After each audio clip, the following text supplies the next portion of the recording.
We are continuing our Holy Week series, and today we're talking about one that I think is so important.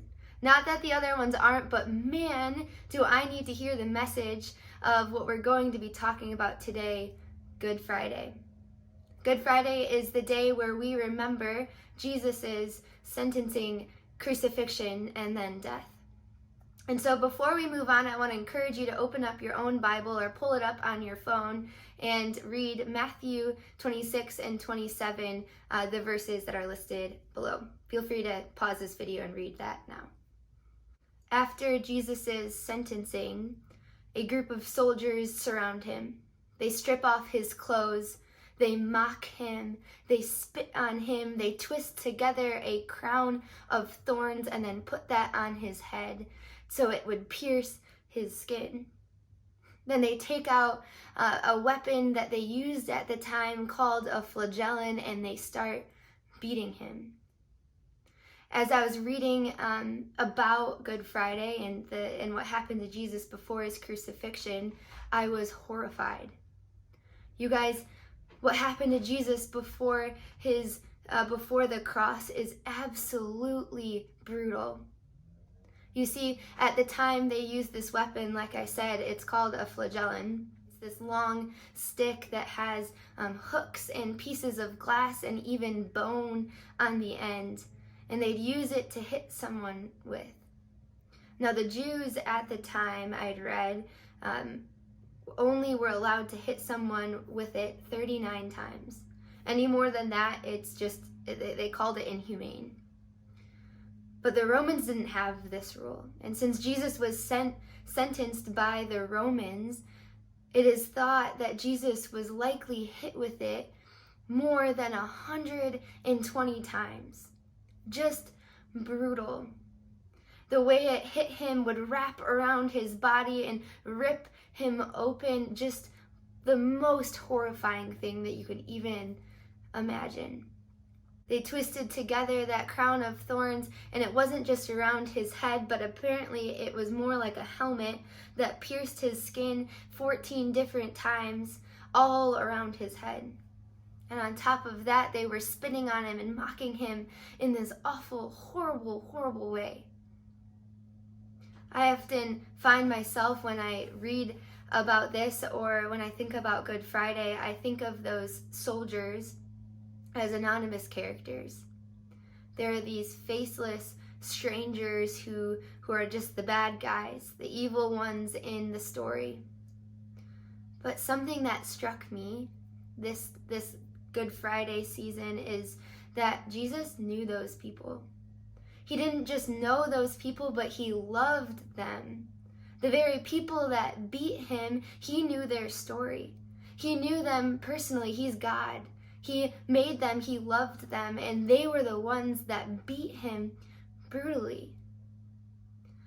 I was struck more than ever this Good Friday season of how personal the story of Good Friday is. Those blows, those wounds are for the very people, Jesus took those on for the very people that were beating him.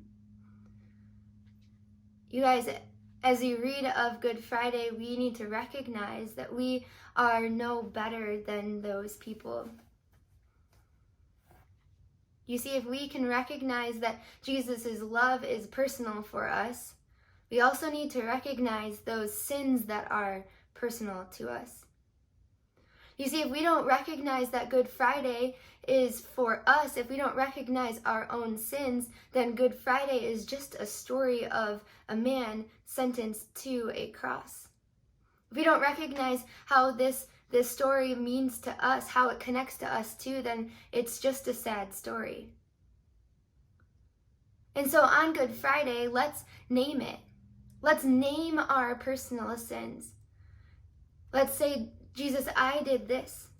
I was the one who spit on you. I was the one who used that awful device. Lord, I was the one who put the crown of thorns on your head. With every judgmental thought, act of pride, impure search on the internet, lie shared, we need to own them. On Good Friday, when we see this personal act of love that Jesus does for us, we need to recognize those very sins that put the cross on his back. You see, when we come to Jesus humbly and say, Jesus, this sin is mine, then Jesus can turn to us in return and say, yes, but you are mine. When we recognize our need for saving, this story becomes so much more.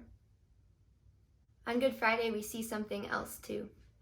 The very end of Good Friday is spectacular, if you notice it. You see, as Jesus' spirit left him, the ground shook, the rocks moved, and then they say that the curtain on the temple that was holding in the dwelling place of God tore top to bottom, meaning that this what happened on the cross, what is going on, is not just anything, but it is a work of God. It is something divine, and not just divine, but it is something for us. You see, our sin that Jesus carried on the cross does not have the final say. That's what makes Good Friday good. On Good Friday, we lament over the fact that our sin had a price. We lament over the fact that our short-sightedness has the consequence of death. That there was a burden to bear, we lament over that. But Good Friday is good because God paid our debt. Despite our fallenness, God had a plan to restore. When he says it is finished, he means our debts are paid in full. So there's no longer a fear of the consequence of our sin because death no longer has a sting. Friends, Jesus died to save the very people who brutally beat him. That tells you anything, tells you that you are never too far gone. You are never too sinful, too broken, or too impure. The cross paid it all. What would it look like for you to turn to Jesus this Good Friday? What would it look like to receive the grace of the cross?